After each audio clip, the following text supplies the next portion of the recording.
Hey up, I'm Sophie Mei Lan and this is the Mrs Yorkshire podcast, brought to you by the Yorkshire Post, where I interview some of Yorkshire's most famous faces in their favourite places.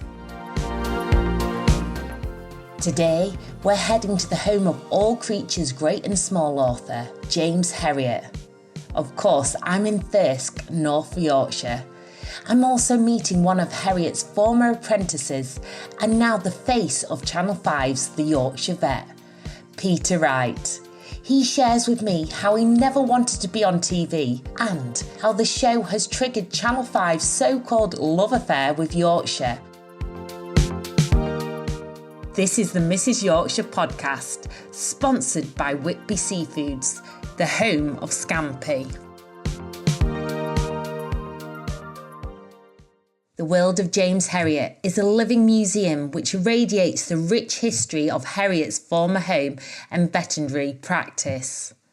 As you wander through the 1940s style house, you're immersed into what would have been his family home and place of work. Even sometimes he treated animals on his dining room table. It's a far cry from the huge sterile veterinary practices we know today. Peter Wright, who used to work here before it became a museum, invited us inside his farmhouse overlooking Thirsk, where he lives with his wife Lynn. I'm here with one of the legends who was actually trained by James Herriot. We've got Peter Wright, the Yorkshire vet himself. Hello, Sophie. And how does this feel doing a podcast now? Because I've heard that you never really wanted to get into TV or media world. I suppose as far as television goes and the media in general, I was tainted somewhat by my old boss, Alf White, better known as James Herriot, because he didn't need the media in any shape or form. I mean, his books and ultimately the television programme, All Creatures Great and Small, it spoke for itself, and he didn't need the publicity. He used to shy away from the media to a large extent because he was a shy man in many ways. And he was also a little bit suspicious because, you know, the media, certain aspects of the media do want to, shall we say in Yorkshire terms, muckrake over you, trying to find something sordid that they can put in the tabloids. But the trouble is, he was such a nice man, there wasn't anything like that. There was no muck to find. Nevertheless, they didn't stop looking until his dying day. And I suppose he was very suspicious of the media in general, and I suppose that rubbed off on me. So when Channel 5 asked production company, Daisy Beck Studios, if they would find a veterinary practice in Yorkshire that had old-fashioned views but were modernising, going back to the 2012-14, in that sort of region when it was first thought about, they were looking for a practice with the Herriot ethos, but something that was modernising. I suppose we'd moved from 23 Herriot, which is now the World of James Herriot, which was our practice until 1996. We'd moved into purpose-built premises in Thirsk, so I suppose we fitted the bill. And I think the fact that it was the Herriot practice, because Alf White and Donald Sinclair, was better known as Siegfried Farnan, they sadly died in 1995, and so the practice had evolved, and it was something that fitted the bill as far as filming goes. Alf White, as I say, it rubbed off on me, this distrust. So in 2014, when Daisy Beck Studios from Leeds came knocking at the door, this lady approached us, sent us an email, said could she come and see us about making a television programme. And she arrived, and sad to say, I took an instant dislike to her. And so my first reaction was, no, definitely not, we're not getting involved with this lot. And I suppose they continued to court us. Despite looking at about 60 practices throughout Yorkshire, they decided that we were the ones that they wanted to work with. I'd sort of more or less told them, no, I'm not doing it. And there were two things that made me think, really. One was the chap who runs the World of James Herriot. The World of James Herriot was starting to struggle financially because, as I mentioned earlier, Alf White died in 1995. And as a result of that, it skipped a generation to 2014, and a lot of the youngsters had never heard of James Herriot. And of course, the footfall at the Herriot Centre had fallen off, and it was struggling to make a living. Ian Ashton, who ran it, said, Peter, will you do this programme? I've heard that you've been offered. He said it would do us a world of good. I said, well, yes, it would be nice to support you in, but I'm not sure. I don't know whether I like these people. Shortly after that, Paul Stead, who was the owner of Daisy Beck Studios, came to see me. He had a very honest, beaming face. He said, look, Vintner, he said, look, just trust me. He said, I won't let you down, I promise you. I'm a loyal person and I will never, ever let you down. And the other thing was, he was a Yorkshireman. Yorkshire code. So he sent me away with food for thought there, and I thought, well, Ian wants us to do it, and Paul is not what I expected before I met him. I'd built up this ogre in my mind, and Paul was lovely, and I can honestly say he has never let us down. But it came to a point in just before Easter 2015 when I had a phone call from Paul to say, have you made a decision? And I said, well, yes, I think so, but I'm still not sure. He said, look, I'll give it till over Easter. This was the Thursday before Easter. He said, I've got to start filming then. I said, have you got a backup? And he said, yes, I have a backup. I thought, that's great. That takes the pressure off completely if there's somewhere else to go. So I picked up the phone. He reiterated the words, Peter, trust me, I will not let you down.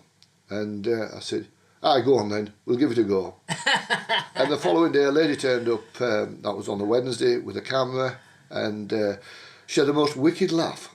And not at all, I expected to turn up with sort of horns growing out of her head and 666 stamped behind her ears, but she was lovely. And she'd been with us about an hour and a half or so. Practice was fairly quiet. She said, shall I go and put kettle on? I thought, this is going to work. Yeah. And that's how it started. Brilliant, I love that. And now you're filming series 20, which is a huge milestone for you both. So how do you think, what is the longevity of it? How do you think it's managed to succeed for so long? When we first started to make the programme, and I didn't think anybody would watch it, these veterinary programmes had been done before, and they'd become old hat. And when we started to make it, and the pilot series was a big success, we moved into series 1, and I came home one night and I said to Lynn, my wife, I said, why do people watch this stuff? And in true Yorkshire fashion, she retorted, well, they're not interested in you, they're interested in your patients. And I think there's something in that. Yeah. I think that obviously the animals, I talk many times about the power of animals and what they hold over us and how they enrich our lives so fantastically well, both as pets and on the farm side as well. And I think that has a lot to do with it. And I think also we're very lucky in that we live in a wonderful part of the countryside. I feel so fortunate to live where I do, on the edge of the North York Moors, and with all the wonderful scenery we have about, and I think that's part of it as well. Unlike the Herriot days, when you had all these local characters to write about, we still have a few characters about, and we've tapped into those, and they certainly do help make the programme. So I think when you put those into the mix, plus the fact, and I think this is a huge thing as well, Yorkshire folk, Yorkshire people, that are so welcoming, they're so embracing. Yes, they call a spade, we note it for being very forthright in our views, but it's the warmness of the Yorkshire people, I think, that has helped make the programme what it is. And we have such a fantastic diverse culture in Yorkshire as well. And I think when you put all those factors in together, I think that's what helps the Yorkshire Vet being what it is. Definitely, and I think people often get lost into that locality of Yorkshire, but also being, I guess it's like the whole escape to the countryside where people want to live somewhere like here. And we're currently in your stunning house at the moment, and you can overlook fields and farms. And how important is this landscape and the cattle and the farms to you personally? Well, I can look out of my window now, and when I look half a mile to the west, I can just about make out the house that I was literally born in, because there was a lot of home births in those days. And I've travelled about half a mile, I suppose, in life, so you could say I haven't travelled very far at all, really. I have fantastic views over the Vale of York now, as you say, and I think it's the countryside that I never ever take for granted. And when I open the curtains on a morning and look across the Vale of York, I think, aren't I lucky? Yeah. And we hear a lot of kind of, I guess, the difficulties that face farmers today in the farming community. And there's not actually a lot of vets anymore who specialise in cattle and dealing with different breeds. Well, the problem is that everything's become more specialised now. And going back to when I first came to work in Thirsk as a vet for Donald Sinclair and Alf White in 1982, there were a lot of practices like ours which were small, mixed veterinary practices where you dealt with all species of animals. And it worked very, very well. So we'd have Ripon to the west, Boroughbridge, we'd have Easingwold just to the south, Northallerton to the north, and we'd have Helmsley to the east. So it defined very much the area that you worked in, and it worked very well. And, you know, going back in time, it was a true mixed practice, as most of them were. In other words, you know, we had 50 or 60 small dairy herds, we had quite a few sheep, not so many pigs, because it's not a big pig area around Thirsk, so we didn't have the pigs. We had the small animals, we had the horses as well, so it was pretty much a mixed veterinary practice. And I think working as a vet, it was that variety that gave our life the enrichment that it has really, because there's so, you know, you'd be doing a couple of operations in the surgery and then there might be an urgent call coming to go and carve a cow or to go and, dare I say, castrate some calves or something like that. So you'd then go out and then you'd go to the farm and the farmers would be there waiting for you with a bucket of hot water and soap and a towel to wash your hands afterwards, and you'd invariably be invited in at what we call allowance time, where they'll be going in for a cup of tea about 10 or half past, and you'd go in and sit down with them and put the world to rights. Those days have gone, sadly, and that coincided, I think, somewhat with the demise of farming in the 1990s, where a lot of small family farms gradually but surely disappeared off our country landscape. When we stopped doing farm work in 2020, we had one dairy herd left. And that's a sobering thought. The small family farms have disappeared, the large farming enterprises have grown bigger, and as a consequence of that, there's much less work for the country vet to do.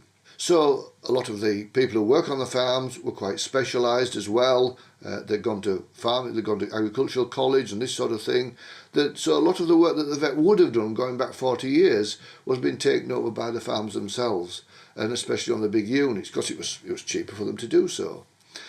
As a consequence of that, you know, you've got then farm vets, like I was at Skeldale, where it just was uneconomical to continue doing the work. And so they disappear. And that's what's happened with a lot of the country practices round about, are no longer doing farm work because it wasn't economically viable for them to do so. And at the same time, there were practices that have sprung up where they're employing maybe 15, 20 farm vets that will travel huge distances to farms, maybe 30, 40, 50 miles even. Now, is that good for animal welfare? I don't know. That's for other people to decide. I don't think that it works as well, but it's a way of the world. It's you know, times move on, times change, but I don't think the work is quite as enjoyable as it used to be, for the reasons that I've just mentioned. And so Skeldale became ultimately just a small animal practice, dealing with companion animals. At that point, I thought, well, should I retire? Yeah. And I came home, this was 2020, Skeldale was no longer doing farm work, and this variety of work has been my life from the word go. And I said to Lynn, when I got home, I said to my wife, do you think I should maybe consider packing up now? And her reply again was forthright, as it has been many times. She said, well, don't want you under my feet all day long. So that made the decision for me that I wasn't going to retire. And there's a practice over at Kirby Moorside that was a true mixed practice, dealing with all species of animals, and I've admired the practice for some time. And I went across and had a chat with the partners, and they welcomed me with open arms to go and work there. And they said, look, even if you're not filming, come and work with us by all means. And I was so welcome. That was 4 years ago now, over 4 years ago, and I love working there. We've still got I can still get out to the farms, do the farm work, go and see a few horses, do some small animal work as well in the practice. And it's a practice that has developed in line with the specialism, because there's 4 operating theatres now. They've just expanded the practice again last year. There's 4 operating theatres. One specialises in orthopaedic work, 2 general theatres for surgery, and a theatre that specialises in laparoscopic keyhole surgery. We've got a CT scanner in there now, which a lot of the practices roundabout don't have. So it's been a very forward-thinking practice, and it is absolutely booming, because it gives a service that people want. Because, yes, it's all right me harping on about the romance of my work in the past, but people expect advances in care of the pets in the same way as they get for themselves. So when I talk about scanners, scanners are available readily now on the NHS for people, and that's how the veterinary world has to try and keep up. Yeah. And it all comes at a cost. And that's the way we are now. Everything's costed now, and sadly it's about business as well as just being your local friendly vet. Yeah, I was talking to you off air about AI vets and vets online and people kind of trying to treat animals online. How do you feel about that side of the world also changing? I have mixed feelings about that, especially with the AI, where I don't know. Sophie, you probably know more about this type of work than I do, but I will say this, and I have said it. I've spoken to my old university, Liverpool University Veterinary Society, about the challenges they face and the way forward as I see it. With all this technology, we never must lose sight of the fact that we're a caring profession. We're a profession that has to look not only after our patients, but after the owners as well. Yeah. And sometimes, and I suppose I was a bit of a sucker for this, I built up quite a following at Skeldale of elderly people who would come in just for a chat sometimes as well. You don't get that with AI. And, we have much more that we need to provide than just technical information. We can become too reliant on technology and less on looking at your patient, assessing your patient that's there for you in front of the table. If you're looking at a dog or a cat, you've got to assess them, and you've got to assess the general well-being. I can't see how AI is going to address those issues, because, in that situation, you've got problem A, problem B, problem C, and therefore the answer is this, this and this. And it doesn't always work like that. And sadly, sometimes you've got to a point where you think, well, in this situation, that things are pretty much tipping against the quality of life of a patient. Maybe we just need to call it a day. And that's just one, I suppose, of more of the sadder examples, but it's just how it is. I struggle to see how artificial intelligence is going to make that assessment other than based on a problem-faced issue. And how do you feel your old bosses would feel about it all, how the world's changed? My old bosses were very different in many ways. Alf White was a very caring man, as was Donald Sinclair. And what doesn't come over on All Creatures Great and Small particularly well is that Alf White was a very humble man, which does come over, but Siegfried Fan and Donald Sinclair was also a very humble man. He was never one to shout about his successes. He was a very gentle man, but he was very unpredictable, he was very impatient, and he was extremely eccentric, which he didn't recognise. Alf White was just a very quiet, unassuming man, and I never heard him raise his voice in anger. He wasn't one for pushing information down your throat as a young vet, but he was always there with a pearl of wisdom if you needed any help. He said to me one day, I was a bit glum, I'd lost a patient, I hadn't expected to, and he asked me what the matter was, and I told him. And he said, "Did you do your best?" I said, "Yes, of course I did my best." He said, "Well, that's all that people can ask of you. Throughout your life, if you give your best, then no one can reproach you for that." So that's philosophy that I've always taken with me, whatever I've done, wherever I've worked. That's very important to me. But they were very different, and what would they make of the present world? I don't think they would enjoy it.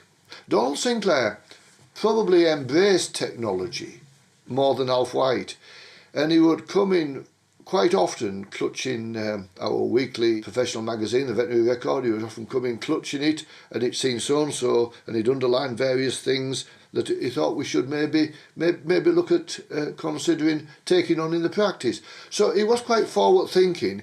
I know when we got the computer system, it just wasn't for him. He just could not cope with anything like that. They were both people persons. They enjoyed their interaction with people.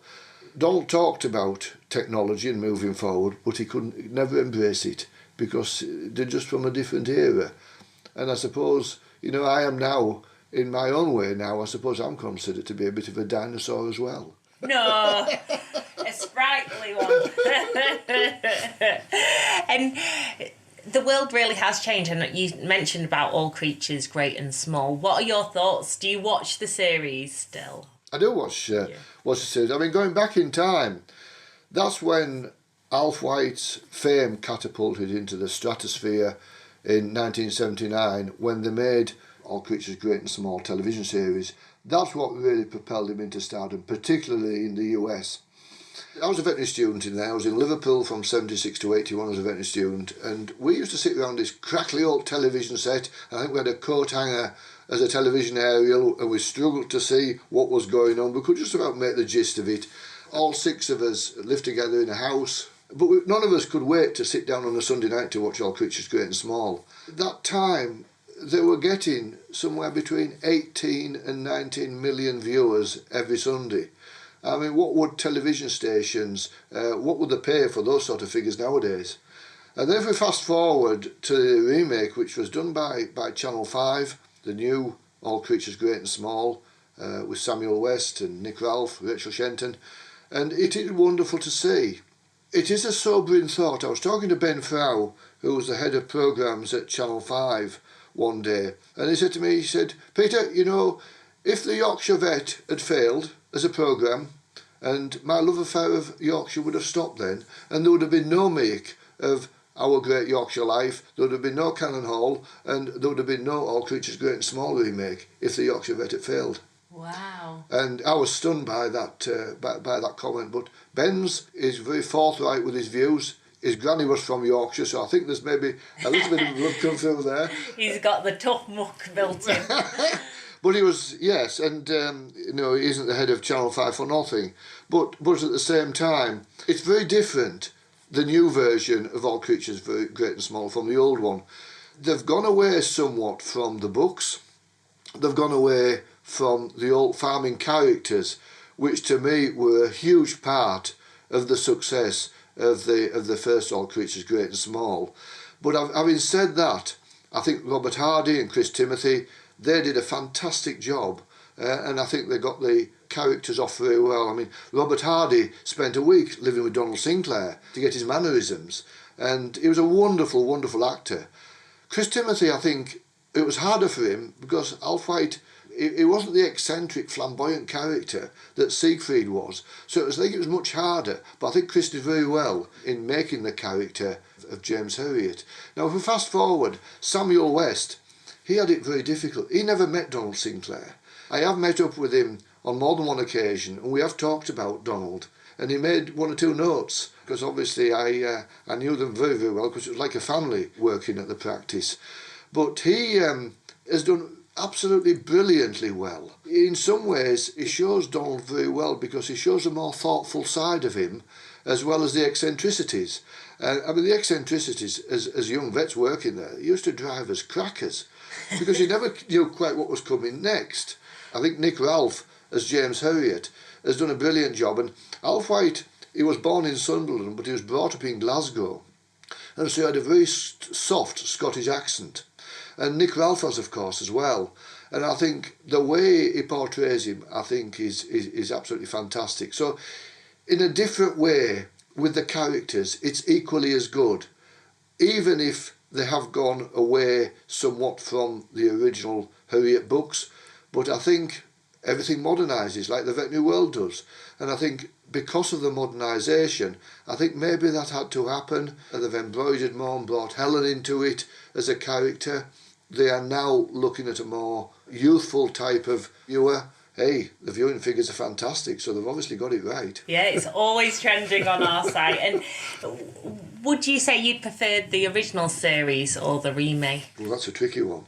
I like them both, but for different reasons. And I suppose that's the politician's answer. Yeah, I was just going to say they're very diplomatic. I ain't going to... I think they have merits, but in different ways. I do miss the old characters that were portrayed in the original All Creatures. I do miss that. But having said that, I've got to know Samuel and Nick very well. They do a fantastic job with the material that they've got to work with. So that's how I'm going to leave it. Yeah, I'm like, you're like, I still need to film series 20. Now we want to get to 30. And how many series do you think you'll carry on going? Well, I suppose the egg timer's ticking away on me. I am getting older, and some years ago, probably about 4 years ago now, we started to film for a series called The Yorkshire Vet, The Next Generation. And this is when Donaldson's from Huddersfield were introduced, the 4 characters there, the 4 vets there. I think I may be wrong in thinking this, and this may sound a little controversial, but I think the idea was that myself and Mr. Norton would be put out to grass, and the new forward-thinking, all super-duper next generation would come into play, and we would be somewhat redundant and pensioned off. But it never happened. I think there's various reasons why it didn't happen. What has worked is the fact that the next generation have been incorporated into the Yorkshire Vet, and I think it works extremely well because it puts a more modern dimension on the work that myself and Julian do, and I think it's enriched the programme, and I think what they've done is for the better. So I'm glad it didn't end up as a separate programme.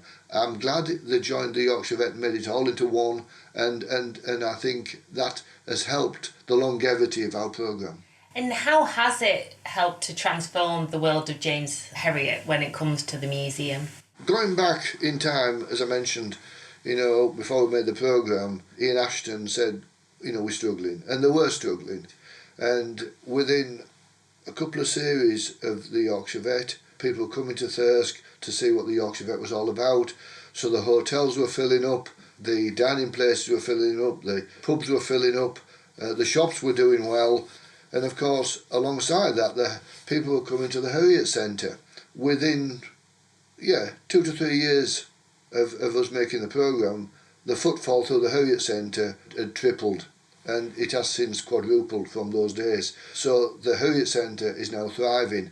And of course, when the remake of All Creatures Great and Small came along, that made a huge difference as well. It's a wonderful place to go and visit. It has been voted one of the top small tourist attractions in the 10% of which throughout the world. It is highly regarded, and it is a celebration of veterinary science in general, but to me it's my old workplace, it's my old practice, and when I go in there I pick up on things there that I would see every morning when I went into work, things that people would walk past and not give a glance at. So I look at it somewhat differently from what the average visitor would see when they go and look at it. And what should a visitor going there, what should they look for? So, reminiscence of your past. Well, there's little things. I mean, even before you go through the door, there's a little box on the wall, and that box has been there as long as I know. It's certainly been there 50 years, and it must have been made of good wood because it hasn't rotted. It's painted white, and you wouldn't give it a second glance. But when farmers wanted medicines out of hours, or even a small animal client wanted something for the pet, if it was going to be out of hours when the office was closed, we'd just pop it in that box, and they would come and collect it from the box. And we'd never, ever, ever had anything stolen from that box. No one came and said, well, you didn't put that medicine out last night. That would only happen on the occasion that I'd forgot, or maybe Donald had forgotten. But it did happen, but nothing was ever stolen from that box. And so I see that box every time I go in there. And the other thing, when you go through the red front door, which has become quite iconic now, Lucy Pittaway did this fantastic picture looking through the red door, and she's got sheep behind, and I think she's done a beautiful job with that.